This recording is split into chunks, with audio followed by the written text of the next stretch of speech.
el Evangelio según San Juan, en el capítulo 2. Vamos a continuar, vamos a seguirlo exponiendo. Y dice así la poderosa palabra del Señor. Capítulo 2, versículo, vamos a leer desde el versículo, vamos a leer el versículo 1 y el versículo 2, como base del texto. Dice: al tercer día se celebró una boda en Caná de Galilea, y la madre de Jesús se encontraba allí. También habían sido invitados a la boda Jesús y sus discípulos. Padre, te damos gracias por este maravilloso día, un poco frío, pero felices y contentos, nuestro querido Señor y Dios, de saber que tu Espíritu Santo calienta nuestras almas y nuestros corazones. Pido, querido Padre Celestial, que tomes el control de nuestras vidas, que nos guíes, Señor, a entender de manera general y por supuesto de manera individual la enseñanza que tienes hoy para nosotros. Que a través de la exposición de tu palabra nuestras mentes, nuestros corazones puedan decir amén, porque hemos entendido, porque hemos comprendido, porque hemos sabido, como lo escuchábamos ahora rato, y hemos entendido que el Señor Jesús es el precursor que está delante de nosotros y que en consecuencia nosotros queremos pisar donde Él ha pisado. Te agradecemos por este tiempo, en su dulce y santo nombre. Amén. Bueno, yo le he puesto un título bastante subjetivo al mensaje de hoy.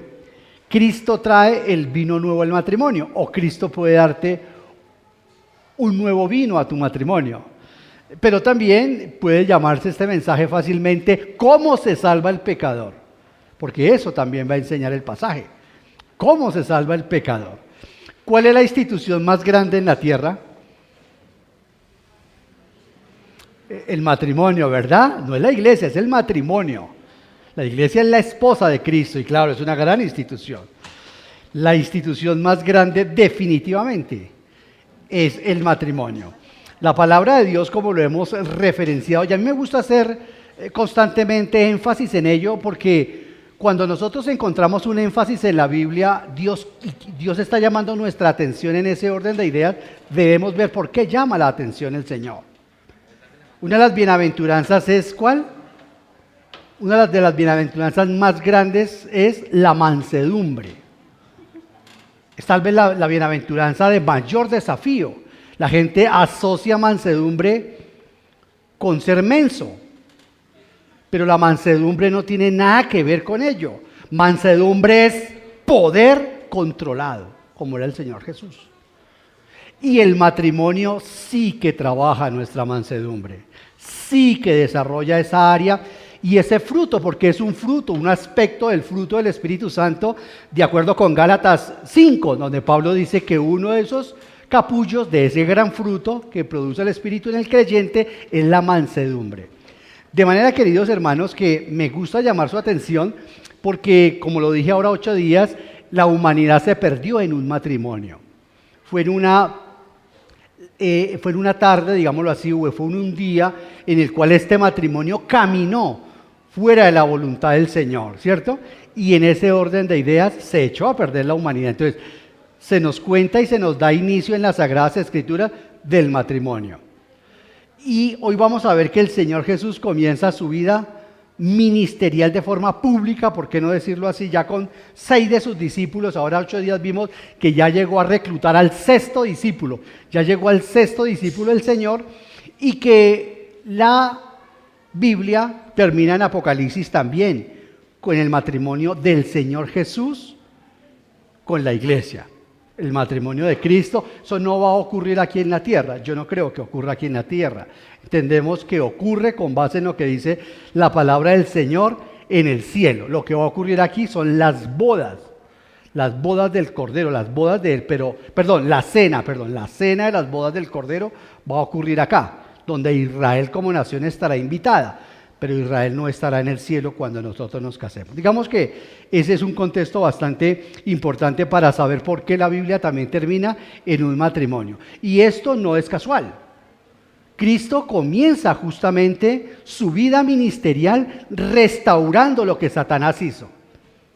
De la forma como Satanás pisó a la mujer en el Edén, Cristo levanta a una mujer sin concurso de hombre para venir a través de la simiente de una mujer. Y de la misma manera, como fue vencido Adán en su matrimonio, aquí Cristo nos va a enseñar cómo se vence el pecado como parejas, también como matrimonio, frente a las acechanzas de Satanás. Porque Dios espera que el ser humano esté completo, es decir, hombre, hogar, esposa, esposo, y en ese orden de ideas sí permite la tentación poderosa de Satanás, y obviamente sabemos que el hombre cae. Entonces, queridos hermanos, hecha esta introducción, ahora déjenme decirle el propósito que me trazo con este mensaje. Y el propósito es, como lo dije, es cómo se salva el pecador.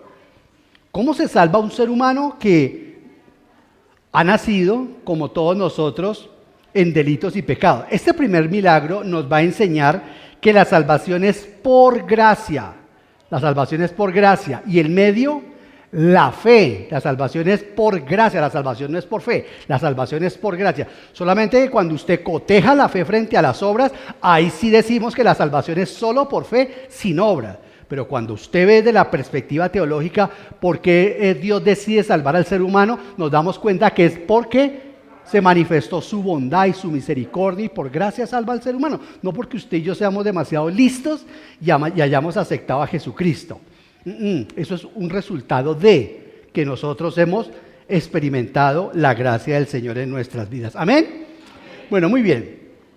Entonces, en ese orden de ideas, el propósito es ese, ver que la salvación es por gracia, por medio de la fe en el Señor Jesús, cuando se llega a oír el Evangelio. No cuando yo estoy en un problema en mi matrimonio, o cuando yo estoy muy afectado por el tema de la drogadicción, del alcoholismo o de cualquier otra adicción. No. Esos son mecanismos y son situaciones que nos llevan a escuchar el Evangelio. Esa es una cosa distinta, diferente. Y son muchas las razones por las cuales nosotros nos prestamos, ¿cierto?, para ser invitados. Yo me dejé invitar por mi esposa a la iglesia a escuchar el Evangelio. Y al ser expuesto al Evangelio, me acuerdo del sermón que el pastor dio, al ser expuesto al Evangelio, entendí el mensaje de la salvación, cumpliéndose Romanos 10:17, porque la salvación es el resultado de escuchar la predicación de Jesucristo, de oír la palabra de Dios. Reina Valera dice, oír y oír la palabra de Dios, que la fe viene por el oír y el oír la palabra de Dios. Bien, sí, es cierto, y además en el original lo dice así, pero el sentido es por escuchar el mensaje de Jesucristo, como lo dice las versiones dinámicas, paráfrasis o las versiones eclécticas. Bueno, muy bien, queridos hermanos, entonces es importante también decir, y la palabra contra, lo digo con mucho respeto por ellos, contra aquellos sectores del cristianismo que dicen que Cristo hacía milagros de niño. El catecismo que nos enseñaban era ese, y decía que el niño Jesús hacía milagros.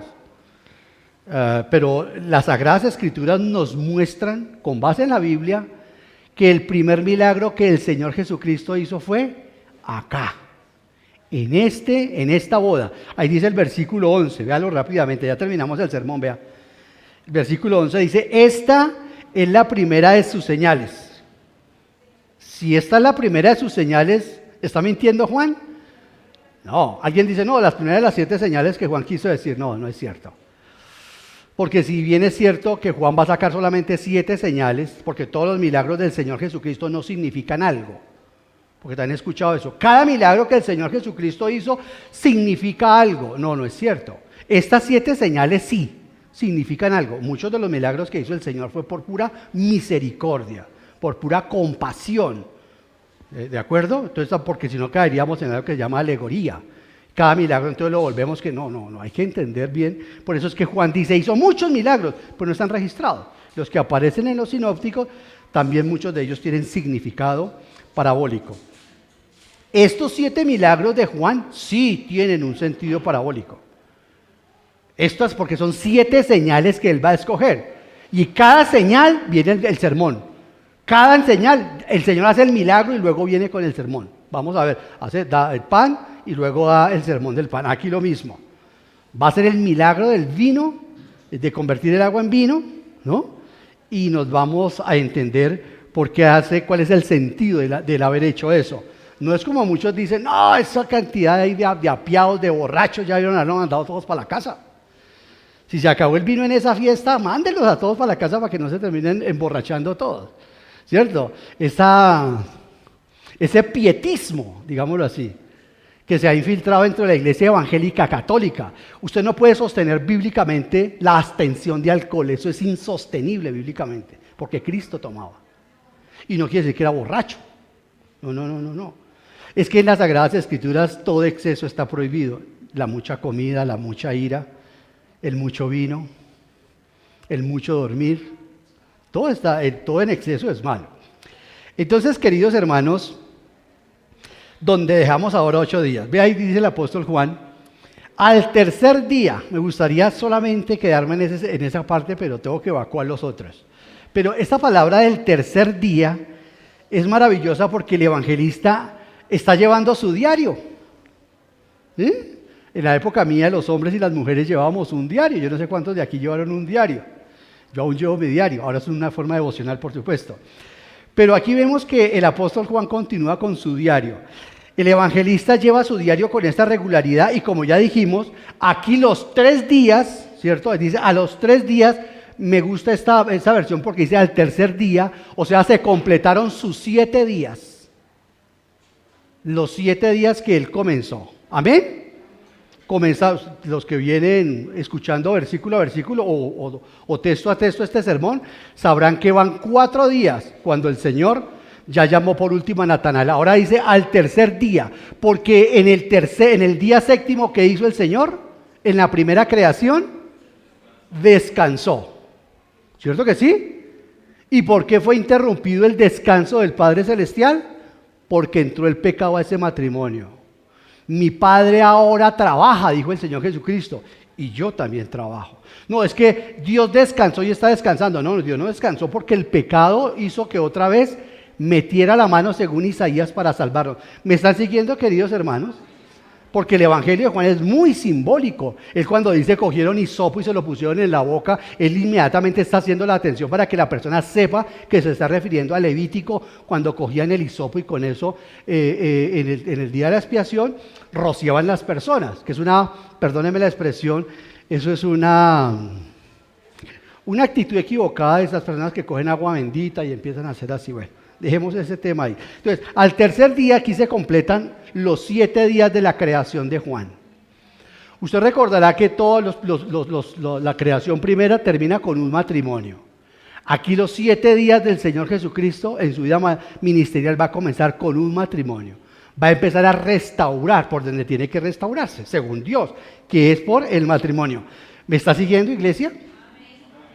4 me están siguiendo. Bueno, sigamos a ver si con la ayuda del Espíritu Santo puedo ser más claro entonces. Cuando Marcos dice en 1:15, el tiempo se ha cumplido, es la misma forma de decir, ha llegado el momento de restaurar las cosas. Estos 7 días para Juan es una forma de decir, el tiempo se ha cumplido, llegó el Señor Jesucristo. Cuando se cumplió el tiempo, dice Pablo en Gálatas 4:4, Dios envió a su Hijo en forma de hombre. Entonces, en este orden de ideas, nosotros vemos lo que va a ocurrir y por qué Juan estructura su evangelio de esa manera. Por eso comienza, en el principio creó Dios los cielos y la tierra, en el principio era el Logos, y el Logos igual, la segunda creación. Pero solo que esta segunda creación no comenzó como comenzó la primera. La primera comenzó con cielos nuevos, con cielos, con tierra, luego con luz, luego con los animales, las plantas, luego las aves, posteriormente los animales de la tierra y el hombre, ¿cierto? Esta nueva creación no. Esta segunda creación comienza primero por el hombre.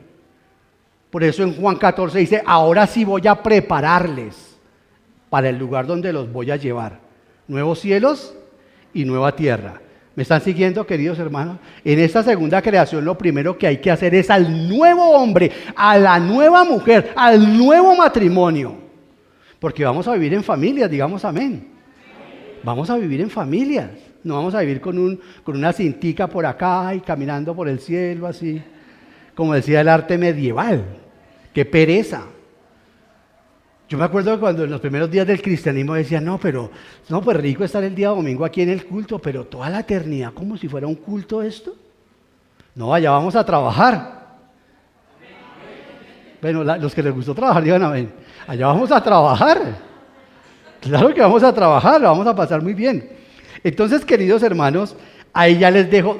Quisiera hablar más un poco. Se celebró en Cana de Galilea. Cana de Galilea, por ejemplo, para comprobarle al Señor a Natanael quién era él cuando le dijo, cositas mayores vas a ver en 3 días. Porque en Caná, ya recuerden que allá era Natanael. Ahí fue donde el Señor hizo el milagro, pero tengo que seguir. Versículo 3.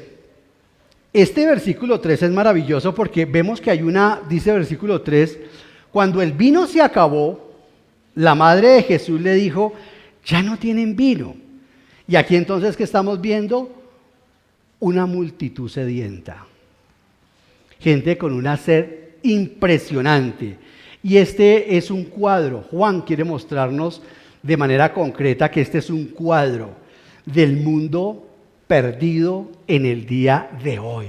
Hay Marcos también muestra una multitud que se acercó al mar y dice, cuando Jesucristo vio, le dijo a Pedro, préstame tú lancha, vamos, boga mar adentro o un poquito, y empezó a predicar desde allá porque se atiborró la gente.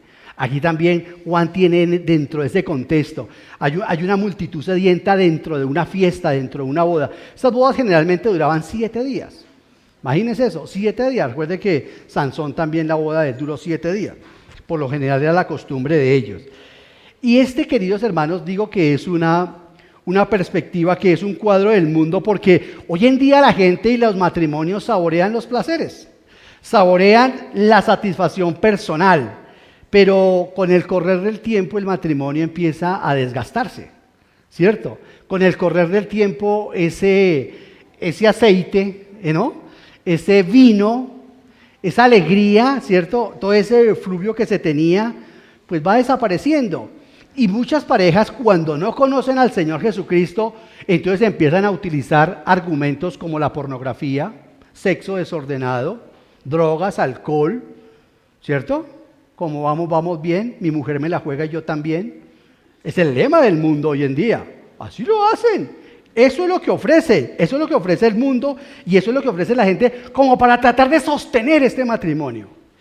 Ya después, cuando veamos que realmente no nos sirvió el psicólogo, ni el psiquiatra, ni este otro aditivo, pues entonces ahí sí le damos un tiro a este matrimonio.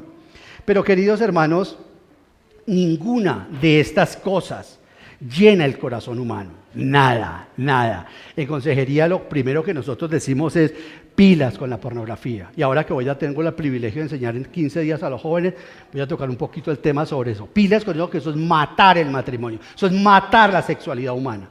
Eso es acabarlo. Cuando una pareja, cuando un matrimonio permite eso porque primero eso es un elemento orgístico. Hay una participación terrible. Entonces acaban con el matrimonio, acaban con la sexualidad y la pureza del matrimonio. Entonces, queridos hermanos, lo doloroso es que muchos matrimonios, repito, recurren a soluciones como estas para tratar de mejorar su relación. Pero vemos que la palabra de Dios invita a los pecadores sedientos a venir a Cristo, para que hallen la salvación y la satisfacción. Mire cómo el Señor Jesucristo se lo dijo a la mujer samaritana ahí en el capítulo 4, versículo 13, 14. Dice, el Señor hablando con la mujer samaritana, que allá llegaremos con la ayuda del Señor, diciéndole a la samaritana, el Señor le dice, todo el que beba de esta agua, ¿qué? Volverá a tener sed, dice el Señor Jesús. Pero el que beba del agua que yo le daré, ¿qué? No volverá a tener sed. Pues imagínense esa mujer escuchando eso y uno escuchando esto, porque Juan lo que quiere es que también le digamos al Señor Jesús, deme de esa agua. Yo también quiero conocer esa agua. Bueno, nosotros somos más afortunados que la mujer samaritana porque vamos a conocer cómo podemos saciar esa sed. ¿Cómo podemos acabar esa sed? Que nosotros a veces pensamos, especialmente cuando estamos solteros, de que el matrimonio va a calmar esa sed. De que si me falta a mí un título en la vida, yo apenas sea profesional, voy a alcanzar. No, títulos, matrimonio, carreras, objetivos, trabajo, todas esas cosas son buenas. Pero uno cree que eso le quita la sed. Y cuando uno logra eso, uno se da cuenta, y todos lo sabemos, que no es así. Y cuando llegamos al matrimonio creemos también. Y cuando nos casamos final y felizmente con esa mujer que estuvimos tanto tiempo cortejando, pues creemos que finalmente pero luego nos damos cuenta que Cristo, las palabras de Cristo vuelven a ser latentes. Todo el que beba de esta agua, ¿qué? Volverá a tener sed. Pero el que beba del agua que yo le daré, no volverá a tener sed jamás. Bueno, entonces, queridos hermanos, es muy deseable que cuando se celebre un matrimonio, pues que el Señor Jesucristo sea quien lo reconozca y quien lo bendiga. No basta con decir, no, yo me casé por la iglesia cristiana, ¿y qué? Yo me casé por la iglesia católica, muy bueno, pero ¿y qué? Démonos cuenta que Cristo fue invitado a este matrimonio. ¿Él era el invitado personal? No. De hecho, ¿quién fue la invitada a esa boda? María, ¿cierto? Fue María la invitada y el Señor Jesucristo dijo, allí voy a comenzar mis señales. Pero la invitada principal, de acuerdo con lo que nos dice el apóstol Juan, testigo ocular de los hechos, fue María. Y obviamente, no olvide que para esta época ya María estaba muerta y Juan había vivido por lo menos 30 años con María, porque Cristo se la entregó en la cruz a él. Ya aquí Juan es un anciano, ya este es el año más o menos 90, eso ya lo dijimos en la introducción. Ya María ha muerto como mujer, ya murió. Ya Juan es un anciano, ya no es el sardino que fue convertido por el Señor. Aquí está Juan recordando en Éfeso todo lo que ocurrió. Entonces, queridos hermanos, es importante que cuando ocurra un matrimonio, suceda un matrimonio, no basta con decir, no, casémonos por lo católico, casémonos por lo evangélico. No es suficiente. Eso está bien, pero no es suficiente. Cuando un joven con una chica tienen relaciones sexuales, esa persona ya es su esposa. Según Dios. Por eso Pablo dice, ¿cómo? ¿Tendré relaciones con una prostituta? ¿Es que no saben que el que se une con una mujer queda ya uno solo con esa persona? Entonces nosotros sí tenemos que tener en cuenta eso. Y los que son solteros y se van a casar, tienen que pedirle perdón al Señor porque el vuelve y nos purifica, por supuesto. Entonces, queridos hermanos, los que quieren tener a Cristo consigo en el matrimonio, deben invitarlo. Porque vamos a ver paulatinamente cómo el Señor Jesús se convierte en el centro de este matrimonio. Gloria a Dios, súper que usted haya invitado al Señor Jesucristo a su matrimonio, que usted haya hecho el curso prematrimonial, todo eso está muy bien, pero ahora tenemos que convertirlo a Él como ¿qué? También podríamos llamarle a este sermón así, Cristo el invitado especial. Él tiene que volverse el invitado especial. Ayer en parejas yo dije algo, mirando a mi esposa, creo que si el 90% realmente le entregamos el matrimonio al Señor Jesucristo, el matrimonio no es tan difícil para hacerlo funcionar. Con todo respeto, queridos hermanos, pero es que a veces vemos que hay parejas que como que les parece muy que el matrimonio no lo pueden hacer funcionar. ¿Pero por qué? Porque está viviendo ella y porque está viviendo él para sí mismo. El matrimonio no es que yo pierda mi individualidad, es que yo pierda mi egoísmo. No es que yo deje de ser lo que soy y lo que me permitió Dios en la vida formarme como tal y a mi esposa como tal, no, porque la individualidad tampoco se pierde dentro del matrimonio. Lo que debe desaparecer es el egoísmo y los dos serán una sola carne. Por eso en los matrimonios, el último que celebramos fue el de Duber y el de Sandra. En ese matrimonio dije lo mismo. Estamos reunidos aquí ¿para qué? Para celebrar 2 entierros y un matrimonio. O sí fue así, 2 entierros y un matrimonio. Porque si usted no va al altar a matar su ego, eso no se case todavía no hay tiempo para eso. Entonces, queridos hermanos, es importante decir eso aquí en estas primeras de cambio. Mientras estemos en este mundo, por supuesto que nos hallaremos muchas veces en aprietos, especialmente en nuestro matrimonio, aun cuando creemos que todo lo tenemos en abundancia. O sea, dése cuenta, para hacer una pequeña referencia, que en Génesis todo comienza, el Señor dice que primero hay que casarse, ¿cierto? En Génesis se casan, ¿cierto? El Señor casa a esa primer pareja, este mismo Señor fue el que los casó allá, casó a Adán y a Eva, pero no primero tenían hijos, sino que el primero los casó y luego ¿qué les dijo? Fructificad y después ahí sí multiplíquense. Y muchos matrimonios, al margen que sean cristianos o no, han comenzado multiplicándose en primero. Y pues eso trae muchos problemas, especialmente económicos. Y no solamente económicos, porque un bebé que tanto come, no tanto, sino porque una de las personas queda definitivamente, su vida cambia por completo, especialmente en el caso de la mujer. Y en nuestro contexto latinoamericano y colombiano sí que es cierto. Bueno, volvamos a nuestro pasaje. Entonces vemos que había una ¿qué? Una necesidad en este primer matrimonio, en estas bodas. ¿Y la necesidad cuál era? Se acabó el vino. Los que son dados a preocuparse por las cosas del mundo o a creer que el mundo les puede, vuelvo y les repito, ayudar en su matrimonio, van a sufrir un desencanto terrible, terrible. Porque a veces nosotros decimos, sí, es válido. Yo me casé por la iglesia, yo vivo con mi esposa, yo vivo con mi esposo, lo hicimos lo más de bien, pero después no vuelven a tener los dos devocionales. Perdón, no vuelven a tener absolutamente nada, sino que esta pareja se vuelven... Qué pena con ustedes. Qué pena, y voy a excusarme explicándolo públicamente. Es que estoy tomándome una droga y a esta hora debería tomarme la droga. Disculpen. Saben que nunca ha pasado esto, pero pues bueno, pasó. Entonces ahí lo tengo porque con esta memoria, me estoy tomando unas pastillas para la memoria. No, mentira. Es un antibiótico. Pero pareciera que fuera para la memoria porque todo lo olvido. Entonces, queridos hermanos, es importante eso. Veamos el diálogo del Señor Jesucristo con su madre. Versículo 4. Dice el Señor Jesús, mujer, ¿esto qué tiene que ver conmigo? Respondió Jesús, todavía no ha llegado mi hora. Esta palabra o el término mujer no sugiere falta de respeto de ninguna manera. No, dentro de ese contexto cultural, por el contrario, es una palabra verdaderamente cariñosa. Así como cuando yo llamo a mis hijos, David, y me dice, sí señor, eso no me está faltando al respeto. No me tiene que, sí papito, sí papá, sí padrecito. No, pues con que me diga, sí señor, esto es exactamente lo mismo.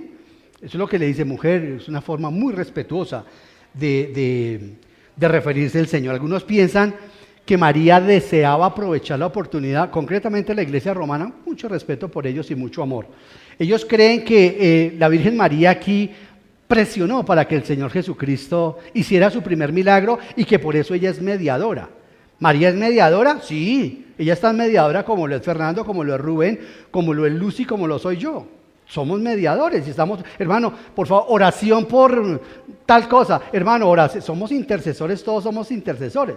Pero el único intercesor especial, ¿quién es? El Señor Jesucristo. No hay más mediadores, no hay más intercesores entre Dios Padre y los hombres que el Señor Jesucristo, hombre. ¿Cierto? El Señor Jesucristo como hombre. ¿Por qué dice como hombre? Pues porque es el sumo sacerdote nuestro representante. Es el verdadero sumo pontífice.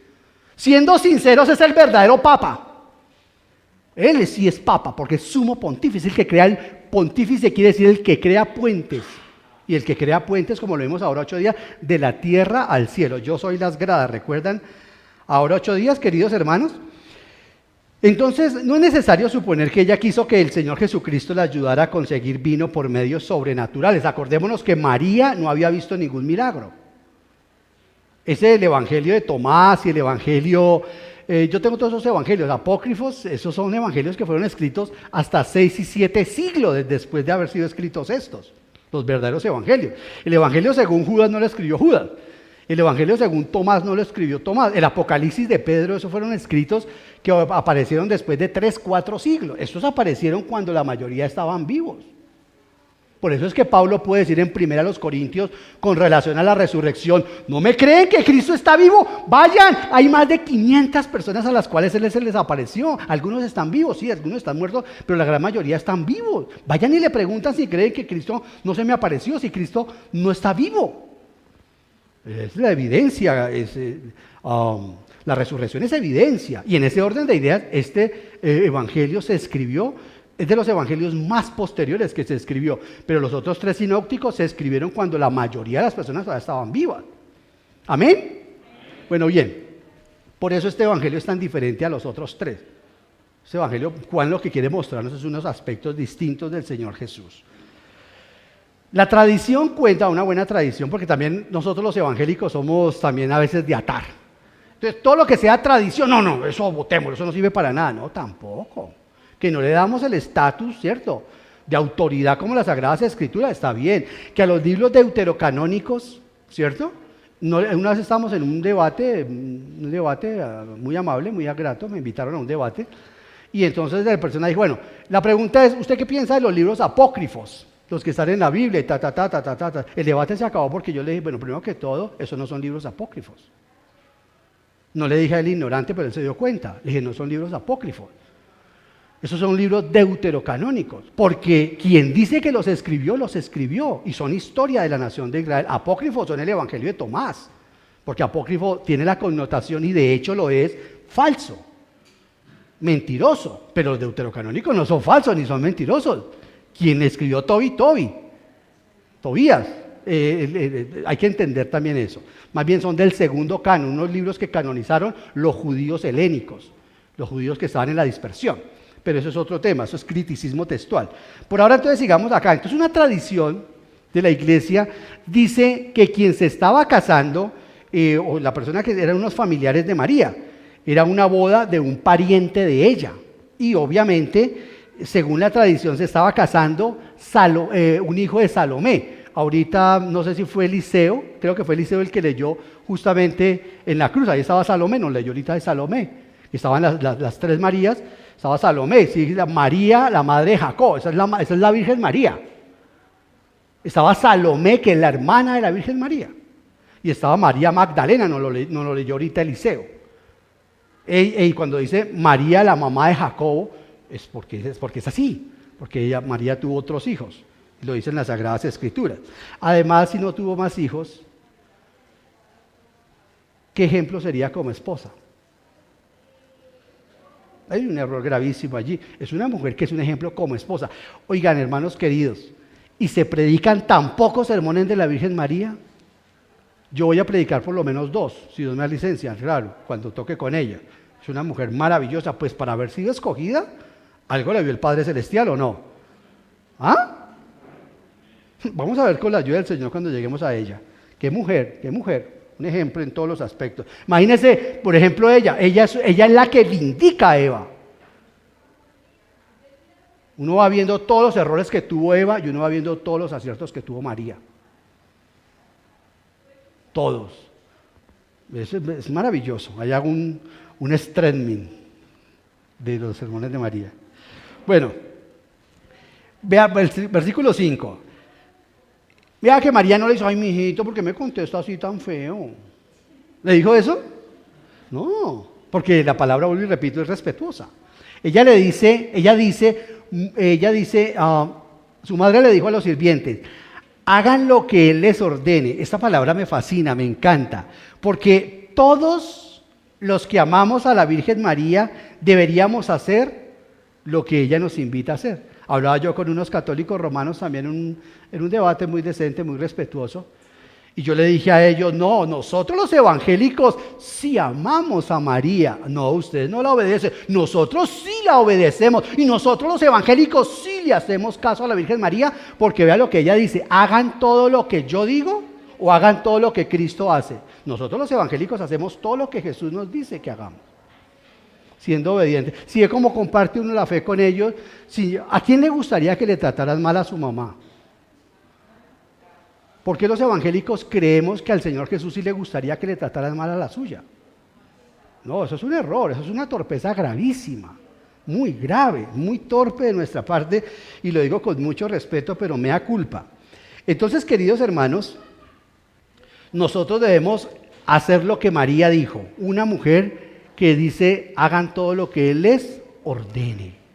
Es una mujer maravillosa. Y esta expresión de la Virgen María, queridos hermanos, ¿qué expresa? Expresa fe, expresa confianza y expresa sumisión a su hijo. Tan sumisa fue ella que tuvo que ir a la cruz para ser salvada por su hijo. ¿Recuerdan que ella fue a la cruz también? A ella no le importó que no, la mamá y se pasó y quién sabe cómo fue que logró, pero allá llegó. Seguramente los soldados, me gusta esa parte en la película de Mel Gibson que tiene muchos errores teológicos, pero esa partecita sí me gusta. El soldado la va a frenar y uno le dice, es la mamá, y pues igual, y yo lo he visto mucho en mi vida, que un policía coge a alguien y dice, no, es mi mamá, espere, no me va a golpear delante de mi mamá. Entonces sí, como que bueno, esperemos a ver. Entonces aquí es maravilloso porque esto denota eso, sumisión, fe, confianza en su hijo. ¿Por qué? Porque ya no había visto ningún milagro. Eso sí es una fe maravillosa. Usted y yo hemos visto el milagro de nuestra salvación, por lo menos en nuestras vidas. Los que somos cristianos sabemos que Jesucristo ha hecho un milagro en nosotros, ¿verdad? Amén. Pero ella no había visto ningún milagro. Ella tenía lo que le había dicho el ángel, lo que le habían dicho las demás personas, lo que le dijo Simeón, todo lo que habían hablado de él, y en realidad todo se cumplió. Fue una madre muy sufrida, una mujer que quedó seguramente viuda muy joven, porque en ese contexto cultural las mujeres se casaban muy jovencitas. ¿Por qué? Porque todas querían ser la elegida que iban a traer al Mesías. Eso es algo que ocurría dentro de este contexto cultural, queridos hermanos. Versículo 6.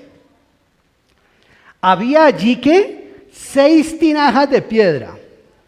Mira que Juan vuelvo y repito, este es el Evangelio de Dios. Tiene que entender muy bien el Evangelio como nos lo muestra Juan. Dice, había allí 6 tinajas de piedra, de las que usan los judíos en sus ceremonias de purificación. En cada una cabían 100 litros. Me gustaría quedarme un rato predicando sobre eso, porque aquí Juan lo que va a mostrar es el nuevo sistema frente al viejo sistema de la purificación.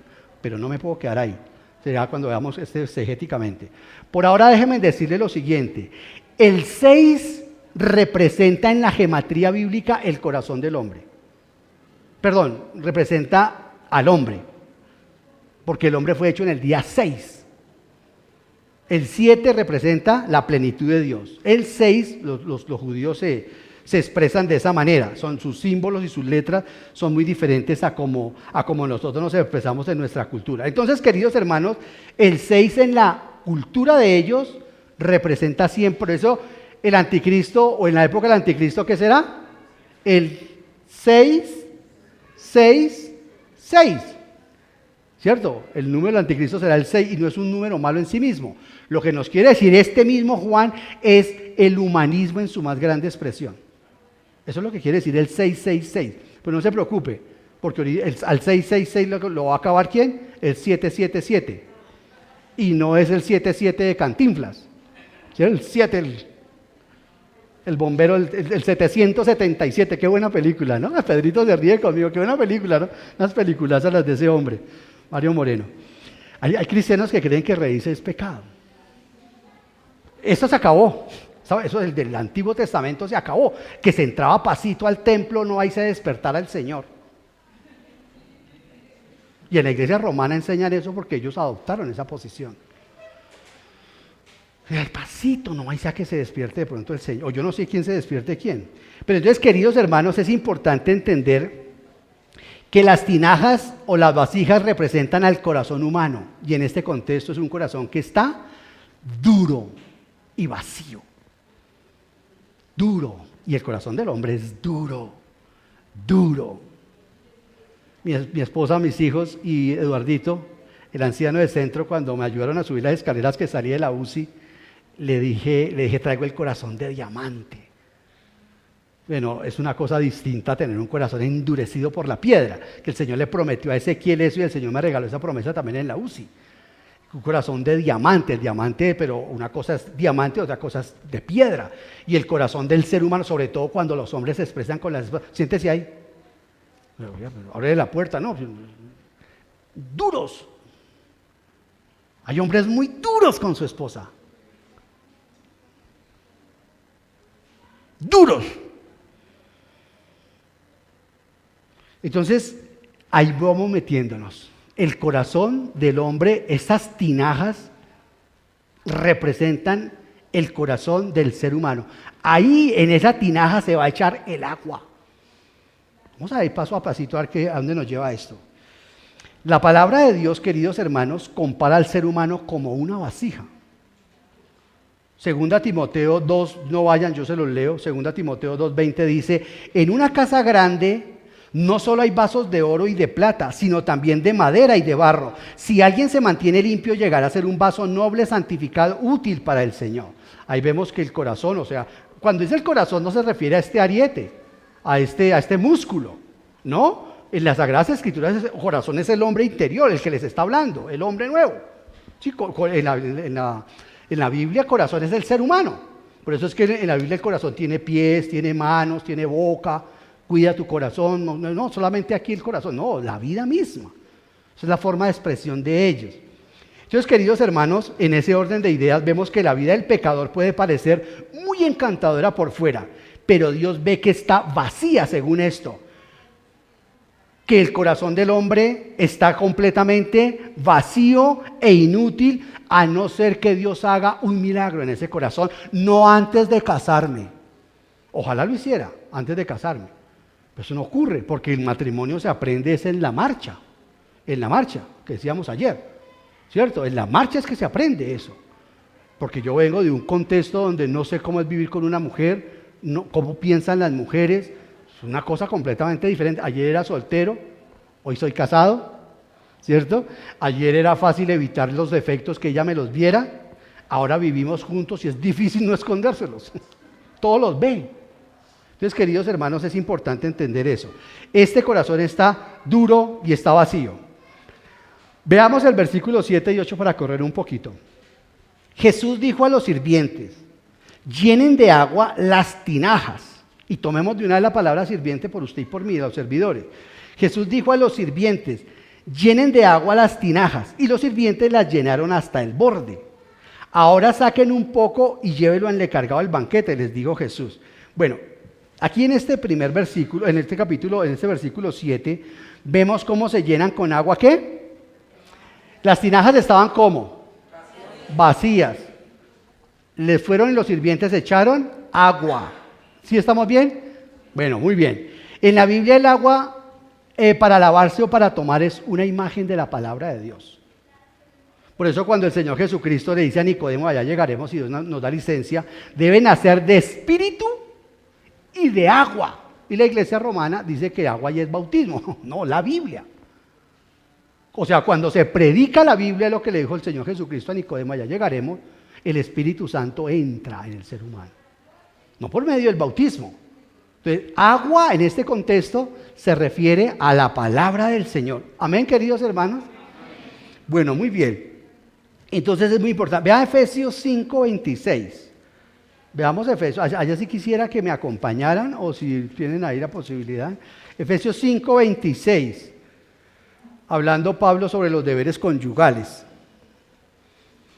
Efesios 5:26. No, voy a leer desde el versículo 25 si ustedes me lo permiten. Esposos, ¿ya llegamos allí? Esposos, maltraten a sus esposas. Así como, ¿cómo? Amen a sus esposas. Así, o sea, de la misma manera, como Cristo amó a la suya, amó a la iglesia, ¿y qué?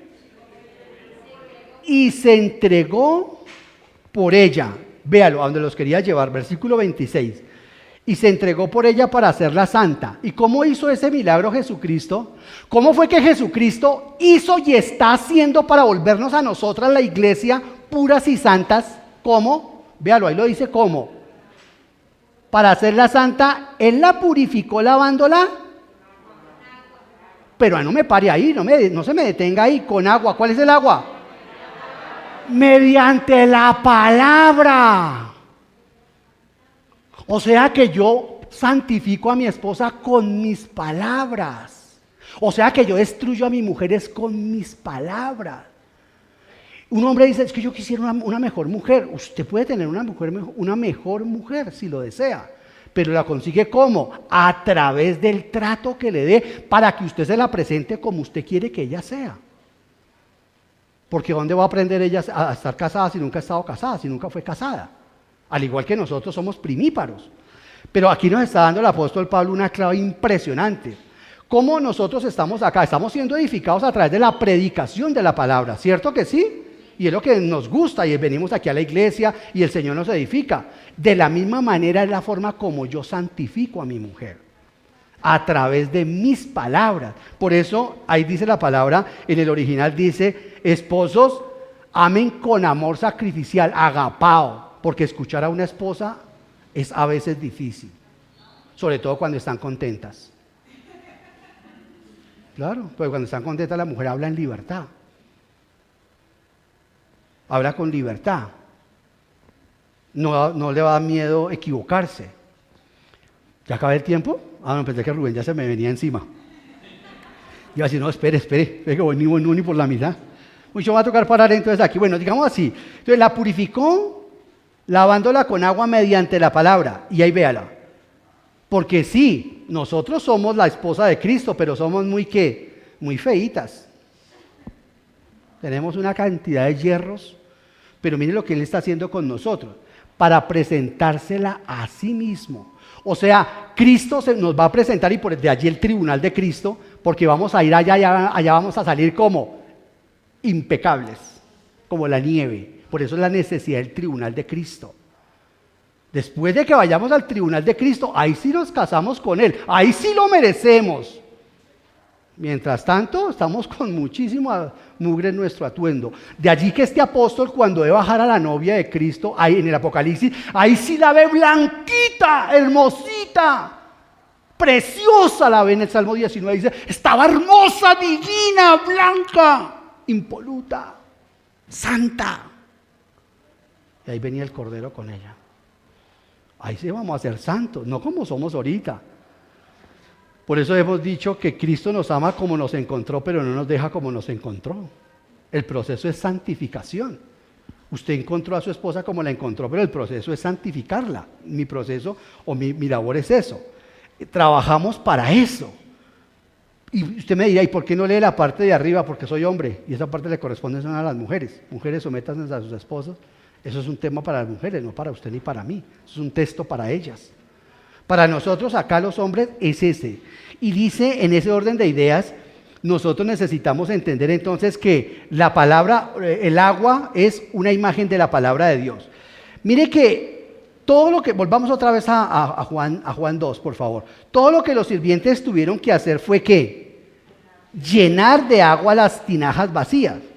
Que al igual que los siervos de Dios, nosotros tenemos que llenar el corazón del no creyente con la palabra de Cristo. Otra vez el mismo método de hace 8 días, ¿cierto? La clave es hablarle la palabra a la persona, no métodos disuasivos o persuasivos. Es darle la palabra a las personas. Es entregarle el evangelio a las personas. No decirle que se va a perder. Bueno, yo respeto toda esa clase de métodos. Pero volvemos a lo mismo. Y aquí nosotros vemos que estos sirvientes que nos representan a nosotros, lo que hicieron fue tomar el agua y colocarla dentro de esas vasijas, dentro de esas tinajas. Nosotros tenemos que coger la Biblia y ponerla en el corazón de las personas. De ahí para adelante verá lo que el Señor, veamos lo que el Señor es capaz de hacer, después de poner el agua dentro de las tinajas.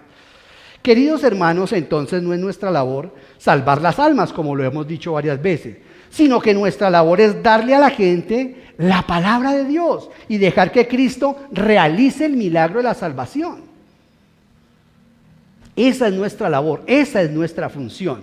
Cuando hablamos a Cristo debemos exponer con humildad nuestro caso ante Él, sea por la situación que sea, nuestro matrimonio, un tema laboral, lo que sea, y luego encomendarnos al Señor Jesucristo para que Él haga como le plazca, incluso si quiere hacer un milagro, como lo hizo en este matrimonio y como lo hizo en el milagro en el matrimonio mío, el de mi esposa y el mío, porque es que yo sí fui un necio que destruí mi matrimonio con mis propias manos.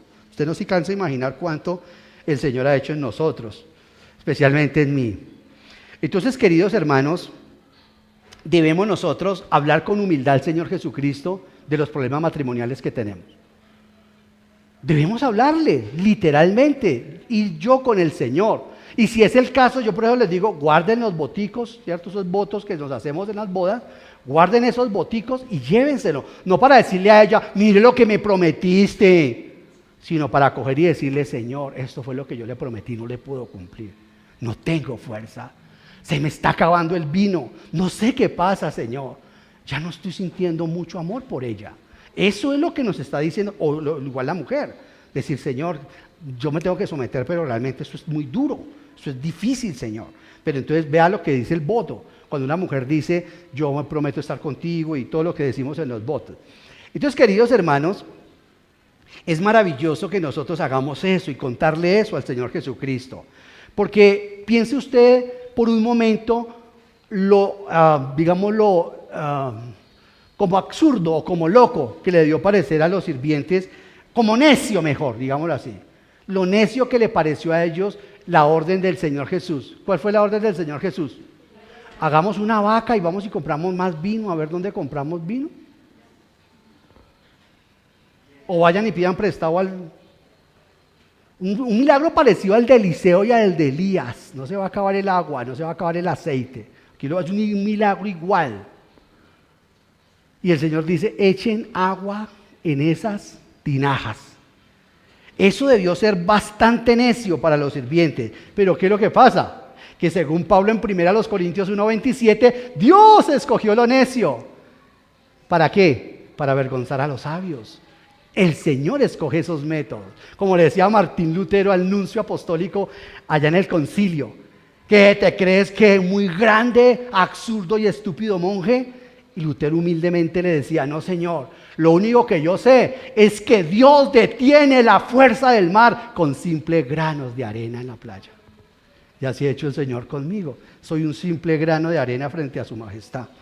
Entonces, en ese orden de ideas, queridos hermanos, nosotros vemos cómo lo necio del mundo escogió Dios para avergonzar. Pero porque los métodos del Señor son así. Usted lea el libro de Esther. Ahí en el libro de Esther se ve la providencia de Dios vista por los hombres. Dios no las deja ver. Esa es la providencia de Dios actuando. Amán levantó una horca para ahorcar a Mardoqueo y terminó él ahorcado allí. Bueno, entonces sigamos en el versículo 8. Entonces dice el Señor, llenen las aguas, y los sirvientes las llenaron, hicieron caso hasta el borde, o sea, la dejaron repletica. Dice el Señor Jesús, ahora saquen un poco y llévenlo al encargado del banquete, les dice el Señor. Parece ser que lo que aquellos hombres sacaron fue ¿qué? Agua. Vea el versículo 9. Por el versículo 9 nos damos cuenta que lo que esos hombres sacaron fue agua. Vea lo que dice. El encargado del banquete probó. Uy, me dejaron solo, se durmieron. ¿Probó qué? Probó el agua. No, pero antes de vino dice agua. Así como dice, la mujer aprenda en silencio. Antes de decir silencio, dice que la mujer aprenda. Porque nos encanta eso. La mujer... Pero Pablo en ese contexto dice, y los profetas... Y los que hablan en lengua... Porque sacamos el texto del contexto. Y dice, la mujer aprenda en silencio, en silencio. No, primero entonces aprenda. Tiene la mujer que aprender, porque si no, como le dice a su marido, usted se está equivocando. Vemos que era agua lo que le llevaron. ¿Recuerdan cuando Eliseo le dijo, Eliseo y Elías le dice a la viuda, pasen otra vasija? Y dice, se acabaron las vasijas, a Eliseo, se acabaron las vasijas, y dice, cesó el aceite. Voy a parafrasear rápidamente lo que ocurre aquí. El agua era agua, porque había que dar unos toneles y 3 días después todos siguieron dele y dele al tema. Porque así somos, una mente muy carnal tenemos. Yo he escuchado unos mensajes, el agua se iba convirtiendo en vino en la medida que le iban sacando. Porque no es que el vino es el Espíritu Santo. Allá llegaremos. Entonces, queridos hermanos, es maravilloso porque lo que aquellos hombres sacaron, de acuerdo con el versículo 9, era agua que se iba transformando inmediatamente, la iban sirviendo, se iba volviendo vino. Sin embargo, el escritor en este contexto, Juan, no quiere dar la idea de que solo sacaron una pequeña parte, porque aquí pareciera que nomás sacaron, yo trabajé en un barco y habían los wine steward que nos tocaba probar el vino en un probador. y los que trabajaban como Wayne Stewart, y lo mismo. Entonces, estos catadores, pareciera que el maestresala era el catador que cogió y dijo, está rico, está bueno, ¿dónde lo compraron? No es así. Quiere decir, llévenselo para que siga repartiendo vino. ¿Sí me hago entender? Ese es el contexto. A primera vista pareciera que él es el catador, aunque en efecto va a salir una expresión maravillosa de él, pero lo que quiere decir el Señor es, empiecen a pasar el vino para que el maestresala lo siga repartiendo. ¿Me están siguiendo? ¿Sí me están siguiendo en serio? O sea, era agua que se iba convirtiendo en vino. Después seguramente alguien llegó allá, si es que sobró, y eso que había en los toneles. Agua. Gracias, Feisal, está conectado. Había agua. Acordémonos de los panes y la multiplicación de los panes. El Señor Jesucristo sí sacó 12 cestas adicionales después de que le calmó el hambre a todos estos, pero para que cada apóstol supiera qué iban a hacer y no le volvieran a preguntar eso al Señor. Recuerda que hace un milagro, allá llegaremos también. Y sobraron 12 cestas para cada apostico. Nunca se le olvide esto. No me vuelvas a preguntar qué hacemos, sino más bien me tienes que decir, hagamos. Pero allá llegaremos. Entonces, queridos hermanos, esa es la idea que nos da aquí el apóstol Juan. Sacan y empiezan a encontrar que el agua está transformada en vino. Entonces, una paráfrasis podría decir así, que el Señor Jesucristo dijo así, continúen llevando vino para que el encargado del banquete siga repartiendo. Esa sería una buena paráfrasis, la paráfrasis de Ovidio. Continúen llevando vino para que el encargado del banquete siga repartiendo. Y entonces, y ellos volvían a sacar una y otra vez, y a medida que iban sacando el agua de aquellas tinajas, se iba transformando inmediatamente en vino. Los que hicieron conmigo avance bíblico recordarán que este es uno de los ejercicios que más busqué que nos entrenáramos. Haz tu propia paráfrasis. Coge la Biblia y explícala en tus palabras. Es bien difícil. Pero aquí yo hice una paráfrasis. Eso es lo que el Señor dijo. Entonces ellos volvían, sacaban agua, otra vez lo pasaban al encargado, el encargado otra vez repartan por aquí, repartan por allí, repartan por aquí, repartan por allí, repartan por aquí. Y eso se iba convirtiendo ¿en qué? En vino. ¿Amén? Bueno, veamos el versículo 9. Ahora es agua que se estaba convirtiendo en vino. Versículo 9. El encargado del banquete, de alguna manera ya lo explicamos, probó el agua que se convertida en vino sin saber de dónde había salido, aunque sí lo sabían los sirvientes que habían sacado el agua, ¿sí? No los sirvientes que habían echado el agua, porque es una evidencia, es una obviedad. Habría ay Juan, pero ¿por qué eres tan obvio? Pues no, de los sirvientes que saque el agua. ¿Qué crees tú que el sirviente veía cuando sacaba? ¿Agua? Pues ellos tenían que actuar en fe. Usted como sirviente y yo como sirviente tenemos que echar el agua en el corazón de las personas. Es que yo quiero que fulana, que sutana, que mengano sea salvo. Usted y yo estamos llamados a entregarle la palabra a ese corazón endurecido, a esa tinaja. ¿Amén? Entonces, cuando el corazón del pecador se ha llenado con la palabra, Cristo puede realizar el milagro y traer el Espíritu Santo al corazón del hombre. ¿Amén? Porque ¿qué es la salvación? La salvación es el Espíritu Santo entrando en nosotros. Esa es la salvación. Si queremos ver que los hombres se salven, debemos obedecer al Señor y darles a las personas la palabra de Cristo. La palabra de Cristo. Debemos obedecer y darle a los seres humanos la palabra del Señor, la palabra de Dios. No es entretenimiento, no es recreación lo que salva las almas, sino es la predicación, la enseñanza de la palabra de Dios es lo que salva las almas. Y cuando una persona diga, yo fui evangelizado sin la predicación de la palabra, perdóneme, pero permítame también creer que no estás bien evangelizado. Y por eso cuando llegan a iglesias bíblicas como esta, oye, yo llevo una cantidad de años en una iglesia, pero yo no había entendido muchas cosas. Bueno, gloria a Dios que para usted también hay un milagro en la Biblia cuando Cristo hizo el milagro en 2 tiempos. Primero le dio a un hombre la vista y después le dio la visión. A veces a nosotros los cristianos nos pasa eso. Somos salvados, muy carnales, seguimos caminando por mucho tiempo, que no es la idea, y posteriormente vamos permitiendo que el Espíritu Santo haga el proceso de santificación en nosotros. La justificación es un acto, pero la santificación es un proceso. Sí, eso también hay que entenderlo. Allá llegaremos cuando hablemos de Romanos, si el Señor nos da licencia. La justificación sí es un acto, pero no por eso una persona ya queda buenita. No, buenita, para que la persona se vuelva buenita, necesita el proceso de la santificación. Ahí sí, para que sea tumbada la podredumbre de nosotros. Pero bueno. Entonces, queridos hermanos, nosotros también necesitamos entregar la palabra del Señor, llenando las tinajas del corazón con la palabra de Dios, confiando en que el Señor Jesucristo hará ¿qué? El resto. William MacDonald dice que una vez le escribió un chico en la universidad y le decía, hay un profesor en la universidad que me dice que debatamos pero que no me cite la Biblia, ¿qué hago? Y William MacDonald le contestó una sabiduría que tenía ese hombre, dijo, cada vez que el profesor o cualquier otra persona te diga, hablemos pero no me cite la Biblia, usted cítesela más, porque eso los envenena. A mí Luis Giovanni me decía una cosa y ¡pum! Me mandaba una cápsula de la Biblia y me dejaba...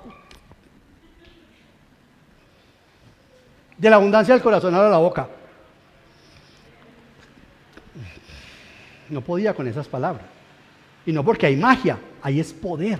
¿Hay poder? Hay poder en la palabra del Señor. Porque así es como los reformadores llamaban a esto percún. El Espíritu Santo viaja en la predicación. Los reformadores decían eso y es cierto.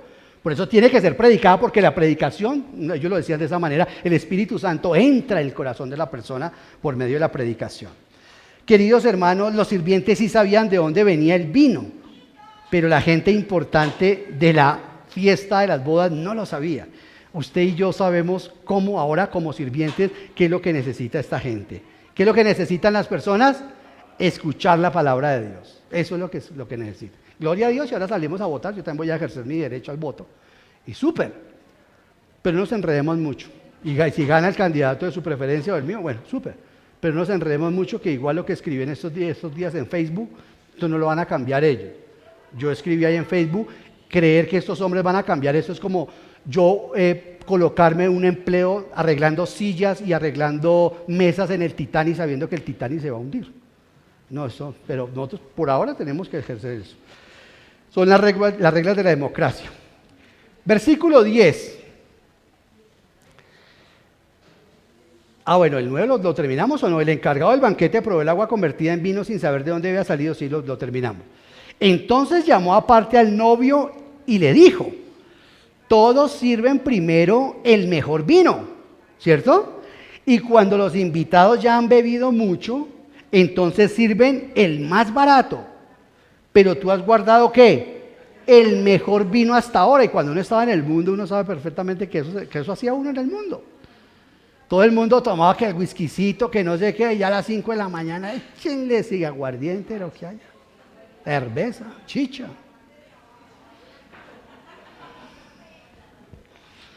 Yo también vengo de Egipto.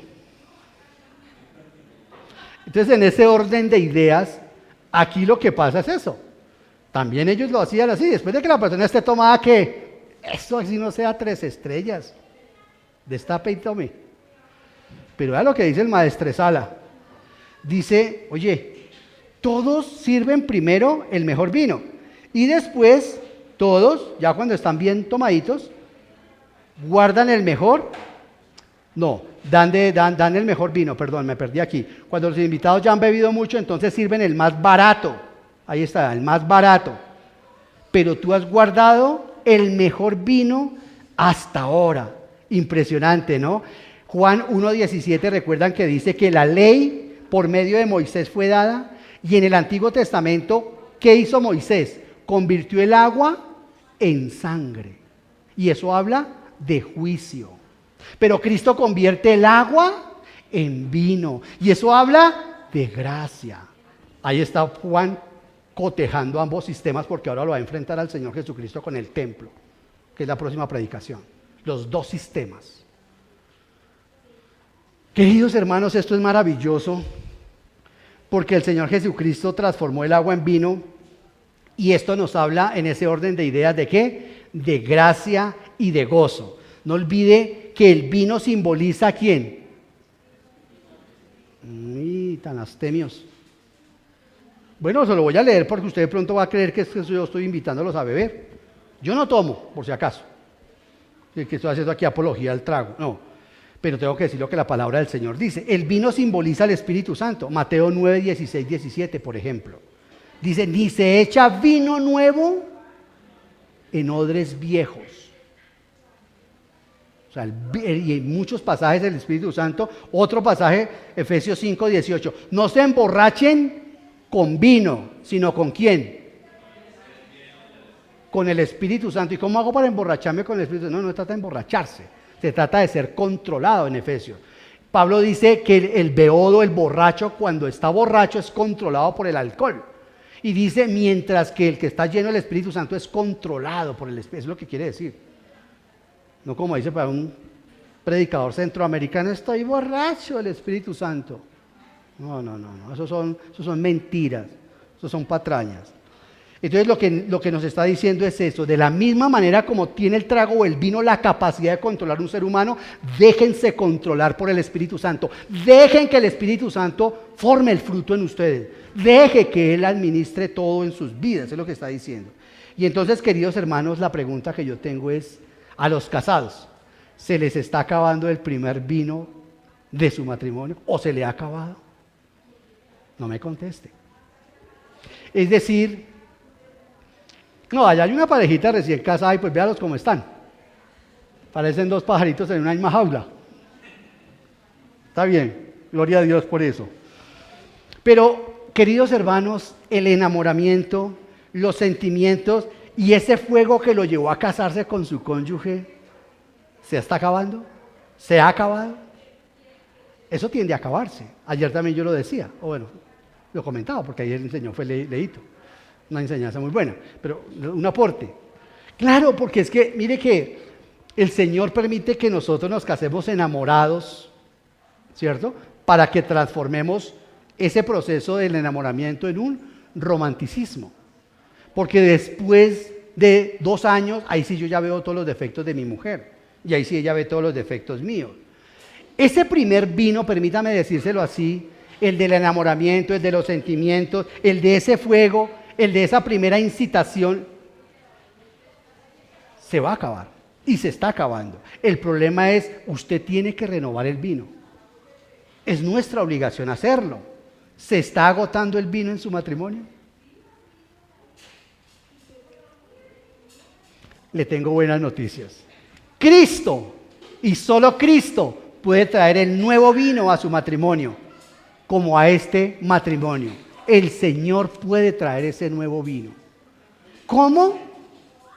Permitiendo usted que el Señor entre en su vida, para que todos los que presencien el vino nuevo del Espíritu Santo en su corazón, digan, oye, ¿cómo sabe de rico tu matrimonio?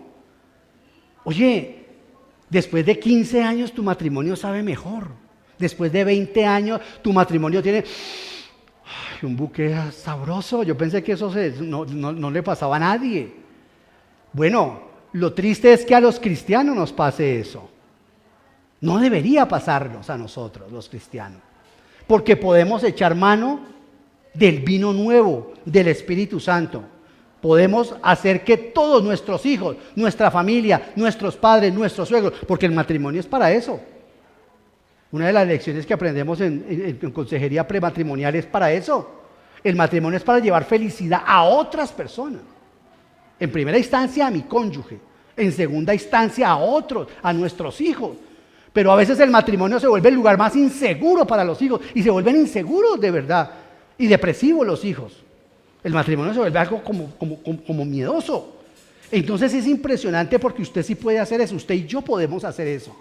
Podemos pedirle al Señor que traiga el vino nuevo del Espíritu Santo a nuestro matrimonio para que digan como el encargado, todos sirven primero el mejor vino y cuando los invitados ya han bebido mucho, entonces sirven el más barato. Pero tú has guardado lo mejor de tu matrimonio para este tiempo. El Señor Jesús tiene reservado el mejor vino para nuestro matrimonio. No tenemos derecho a nosotros estar tomando un vino rancio en el matrimonio. Y el Señor está dispuesto a dárselo si usted se lo pide. El Señor Jesucristo está dispuesto a dárselo si usted lo busca ahora. Y yo le digo, ¿por qué no probar un poco ahora? ¿Por qué no probamos un poco de ese vino ahora? ¿Por qué no probarlo ahora? Mi esposa y yo estábamos muertos en todos los aspectos. Y después de que el Señor nos perdonó y nos sanó, nos regaló a Daniel. Por eso se llama el Daniel. Dios ha juzgado y nos ha dado una corona. Esteban, Daniel Esteban. Por eso se llama él así. Fue un hijo pedido por el Señor, fruto de lo que el Señor sí hizo el milagro en nuestro matrimonio, queridos hermanos. ¿Y cómo lo hago? Usted se preguntará, ¿cómo se hace eso? Bueno, si usted no es salvo, en el versículo 11 le contesta cómo hacerlo. Mire cómo le contesta el versículo 11. Esta, la primera de sus señales, la hizo Jesús en Caná de Galilea. Vea esto, así reveló su gloria y sus discípulos creyeron en él. La salvación, queridos hermanos, amigo, la salvación es el primer milagro que debemos experimentar. Usted tiene que ser salvo para que Cristo pueda obrar en su vida, en su matrimonio. Porque ese es el problema cuando se evangeliza a la gente. Vaya a la iglesia ya que el matrimonio se le arregla. La cosa no es tan así. Sí, seguramente que sí. Pero lo que quitamos es que primero el Señor arregle mi corazón. Justificados pues para con Dios, ahí sí tengo paz con el prójimo. Pero mientras yo no tenga paz para con Dios, yo sigo en guerra con Él y en consecuencia seguiré en guerra con todas las demás personas. Primero tengo que arreglar mi relación vertical para que las relaciones horizontales funcionen. Queridos hermanos, esto es algo fundamental. Tenemos que ser salvos. Tenemos que pedirle al Señor que nos salve. Porque después de que nosotros experimentemos la salvación que Dios realiza en el Señor Jesucristo, ahí sí podemos ver milagro tras milagro. Milagro tras milagro. Es que vaya a una iglesia a ver si deja esa droga, a ver si deja esa mujer, a ver si deja esos vicios. No, está evangelizando mal. Muy mal, está evangelizando terriblemente mal. Ya hemos dicho, es enseñarle la palabra a una persona, es predicarle la palabra a una persona. Queridos, las obras de Cristo son todas para bien. A través de esta predicación hemos echado esta palabra, esta agua la he echado en sus corazones. Dios ha hecho el milagro en su corazón. Si usted no es salvo, mi labor era echar esta agua en su corazón. Ya es labor suya pedirle al Señor y decirle, oh Dios, convierte esta agua en la salvación para mi vida. Y para usted que es creyente, usted dirá, bueno, pues eso es para el inconverso. Y para mí que soy creyente, que bueno, para usted que es creyente, le voy a decir, ¿está seco? ¿Sí? ¿Está seco? ¿Cuánto hace que usted no le cambia el aceite a su motor? Si yo no le cambio el aceite a mi motor, se quema el motor. Cambie de aceite, se llama la llenura del Espíritu Santo. Deje esas rancias formas religiosas. Renovémonos. Dígale, aquí estoy, Señor, aquí estoy seco, Señor. Estoy seca. Hace 10, 15, 20 años te recibí, pero estoy seca, me he vuelto religiosa, religioso. Pablo dice, deben estarse llenando del Espíritu Santo. No lo entristezcan, sino llénense. La palabra es un presente permanente, un eterno presente. Llénense, esténse llenando permanentemente del Espíritu Santo. Con un solo pecado yo lo entristezco, lo sofoco. Por eso tengo que acudir rápidamente al lavatorio, que es el Señor Jesucristo, para que vuelva otra vez y el Espíritu Santo entre en mí. Porque el cristianismo es imposible, no difícil. El cristianismo es imposible vivirlo sin el poder del Espíritu Santo. Entonces, querida hermana, querido hermano, aproveche también y dígale, Señor, haz un cambio. Haz un cambio de aceite en mi motor. No para que me traigas otro vino distinto, otro aceite distinto al Espíritu, sino para que me renueves. Renuévame, Señor Jesús. ¿Quién supiera cantar, no? ¿Quién tuviera la voz de Jenny o la voz de Sandrita?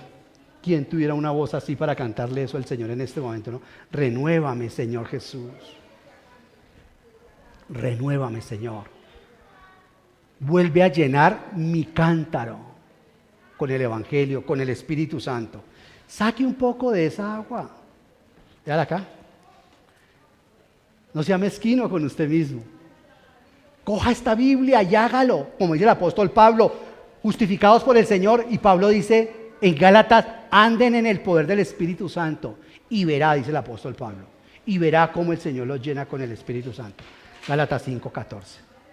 Anden en el poder del Espíritu Santo y verán que no andarán en las obras de la carne. Amén. Amén. ¿Han entendido?